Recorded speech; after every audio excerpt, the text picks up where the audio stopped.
Om Namo Venkatesaya. Welcome to pathway of all devotees. ఆ వెంకటేశ్వరుని ఆశీస్సులు మీ కుటుంబానికి ఎల్లప్పుడూ ఉండాలని మనస్ఫూర్తిగా కోరుకుంటున్నాను. ఈరోజు వీడియో తిరుమల తిరుపతి చరిత్ర గురించి తెలుసుకుందాం. తిరుమల ఆంధ్రప్రదేశ్ రాష్ట్రం తిరుపతి జిల్లాలోని తిరుపతి పట్టణానికి ఆనుకొని ఉన్న కొండలపై గల హిందూ పుణ్యక్షేత్రం. ఇక్కడ గల వెంకటేశ్వర ఆలయం ఒక హిందూ ఆలయం. ఈ ఆలయం విష్ణువు రూపమైన వెంకటేశ్వరుడికి అంకితం చేయబడింది. కలియుగ కాలంలో పరీక్షలు కష్టాల నుండి మన వాళ్ళని రక్షించడానికి ఆ భగవంతుడు ఇక్కడ స్వయంగా వెలిశాడని నమ్ముతారు. అందువల్ల ఈ ప్రదేశానికి కలియుగ వైకుంఠం అనే పేరు కూడా వచ్చింది. ఇక్కడ ఉన్న భగవంతుడిని కలియుగ ప్రత్యక్ష దైవం అని ఆలయాన్ని తిరుమల ఆలయం, తిరుపతి ఆలయం, తిరుపతి బాలాజీ ఆలయం అని, వెంకటేశ్వరుని బాలాజీ, గోవింద, శ్రీనివాస అనేక ఇతరుల పేర్లతో పిలుస్తారు. ఈ ఆలయాన్ని ఆంధ్రప్రదేశ్ ప్రభుత్వం ప్రత్యక్ష నియంత్రణలో ఉన్న తిరుమల తిరుపతి దేవస్థానం టీటీడీ నిర్వహిస్తుంది. ఇది టీటీడీ అధిపతిని కూడా నియమిస్తుంది. పుణ్యక్షేత్రం నుండి వచ్చే ఆదాయాన్ని ఉపయోగిస్తుంది. తిరుమల కొండలు శేషాచలం కొండలు పరిధిలో భాగం.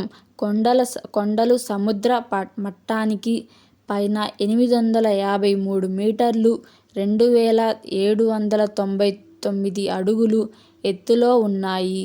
కొండల శ్రేణిలో గల 7 శిఖరాలు ఆదిశేషుని 7 తలలను సూచిస్తాయి. ఈ ఆలయం పవిత్ర జలాశయమైన శ్రీ స్వామి పుష్కరిణి దక్షిణ ఒడ్డున 7వ శిఖరం వైకుంఠాద్రిపై ఉంది. అందువల్ల ఈ ఆలయాన్ని 7 కొండల ఆలయం అని కూడా పిలుస్తారు. తిరుమల పట్టణం విస్తీర్ణం సుమారు 26.75 కిలోమీటర్లు. ఈ ఆలయం నిర్మాణం ద్రవిడ శైలిలో సమాన శకం 300లో ప్రారంభమైందని నమ్ముతారు. తిరుమల తిరుపతిలో మొదటి ఆలయాన్ని పురాతన తొండైమండలం తమిళ్ పాలకుడు తొండమాన్ శకం 8వ శతాబ్దంలో గాలిగోపురం ప్రాకారాన్ని నిర్మించారని చెబుతారు. గర్భగుడిని ఆనంద నిలయం అంటారు. ప్రధాన దేవుడు వెంకటేశ్వరుని విగ్రహం గర్భగుడిలో తూర్పు ముఖంగా నిలబడి ఉన్న భంగిమలో ఉంది. ఈ ఆలయం వైఖానస ఆగమ ఆరాధన సాంప్రదాయాన్ని అనుసరిస్తుంది. ఇది 8 విష్ణు స్వయంభూ క్షేత్రాలలో ఒకటి. ఇది 108 దివ్య దేశాలలో చివరి భూసంబంధమైన దివ్య దేశంగా 106 స్థానంలో ఉంది. దక్షిణ భారతదేశాన్ని పరిపాలించిన ప్రముఖ రాజులందరూ శ్రీవారిని దర్శించి తరించారు.